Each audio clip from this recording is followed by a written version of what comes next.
Martin Luther King Jr. once said, "Love is the only thing that is capable of turning an enemy into a friend." Hashtag Black Lives Matter. Hashtag All Lives Matter. The past few days, people have been in the dumps. The past few days, people have been on the lows. You see, the society we live in, this is nothing new, has been going through some tough times, through violence, through death, through some situations where families have been affected. Men have been affected. Young women have been affected. And young children, most importantly, have been affected. You see, I have this friend.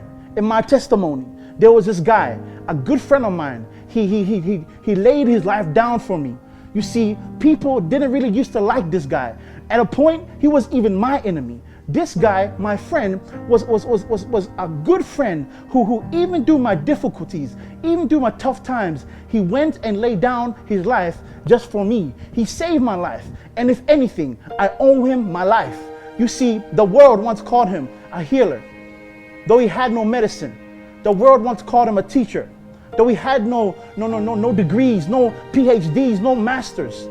The world once called him a conqueror of the world, though he never went to war. He was known as one of the greatest leaders, though he had no gang member, no Bloods, no Crip gang.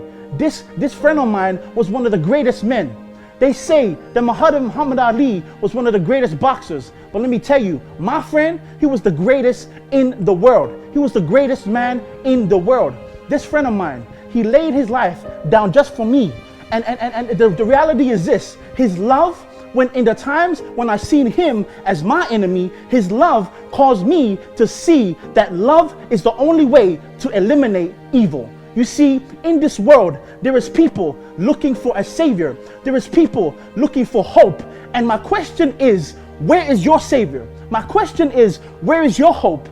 You see, this friend of mine, he ain't just any guy. He ain't just any, so-called islander. He ain't just any kind of so-called man. He ain't just any kind of bulky guy. He is the guy who I hold the closest to my heart. He is the man in my life that I see that has changed me from where I used to be to where I am now. But let me ask you a question. This guy, he laid his life down for me no matter where I was. And you see, this guy laid his life down also for you. He laid his life down just for me and you because his name was Jesus. He couldn't care less where you were from. He couldn't care less what race you hold. He couldn't care less where you look like. He couldn't care less whereabouts you came from in your country.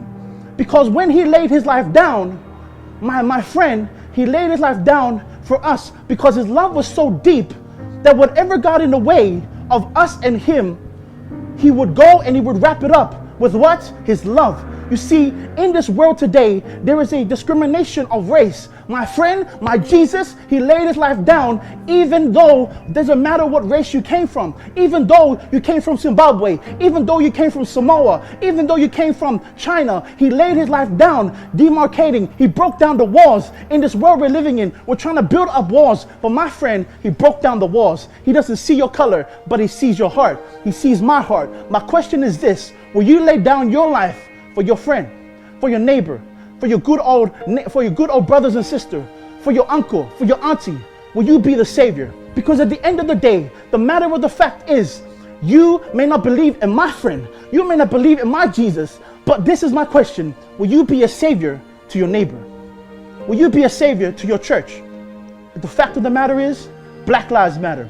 The fact of the matter is, Chinese lives matter. The fact of the matter is, Islanders' lives matter. And the fact of the matter is, all lives matter.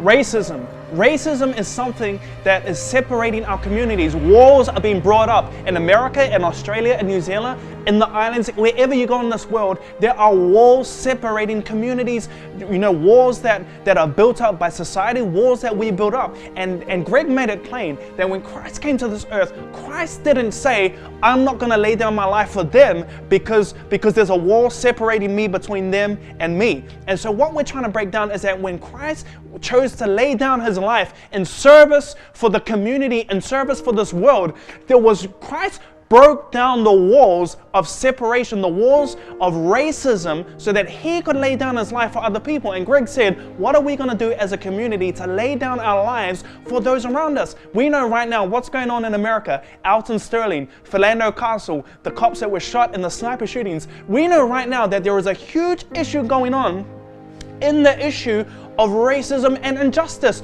Black men, white men, people of all classes, but more specifically in the situation, the theme has been going around on social networks, Black Lives Matter. Why? Because there have been black men that have been shot. There is a call, there is a cry, there is a need right now in this world to say, what is the solution to this injustice? Many people want to protest and fight back. Some people, as we see on social networks, they don't want to fight. Black and white, they're coming together. And so we know right now that there is a world where there are wars of race, wars of ranking, wars that society has put there. But we're trying to let the world know, we're trying to let the church know, we're trying to let everybody know that these wars do not need to exist. And what are we going to do to break down the walls that are separating us as a community, us as a people, us as a race, and us as a world?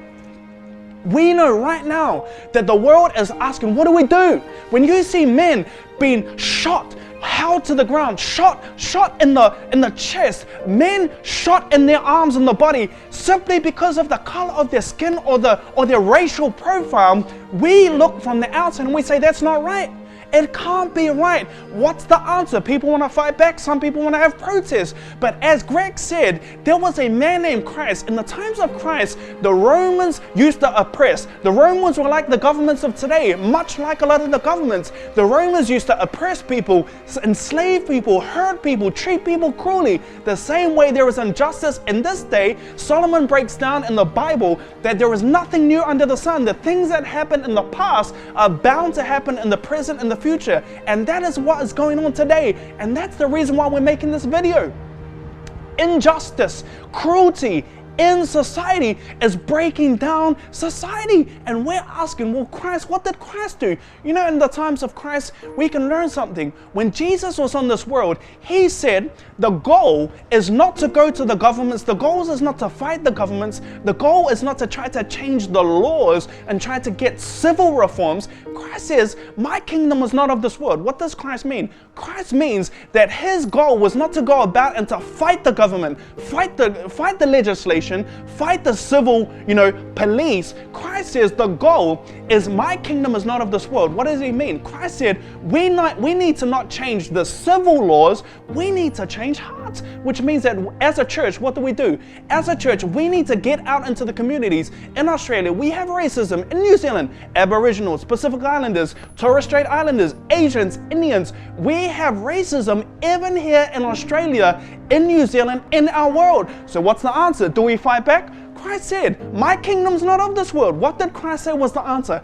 Christ said that the answer is to not go to try to have government changes. Christ says, we need to go to people individually and change hearts. That's where the battle's been fought, and that's where enemies can become friends. In other words, as Greg said, people can be won through the power of love. It does not need to be through violence. And so what am I saying? The answer for us today in this world is this. We as a church, what are we going to do? We go to church every week. We come out and we sing all these songs and we say, yes, we must change the community. But my challenge is this. What are we doing?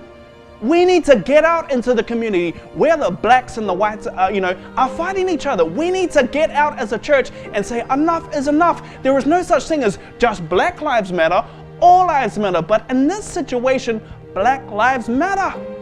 Now the question is this, as a church, what are you going to do? As a community, what are we going to do? Are we just going to sit back and say fight back? Well, how are we going to fight back? Fight back with force or fight back with love?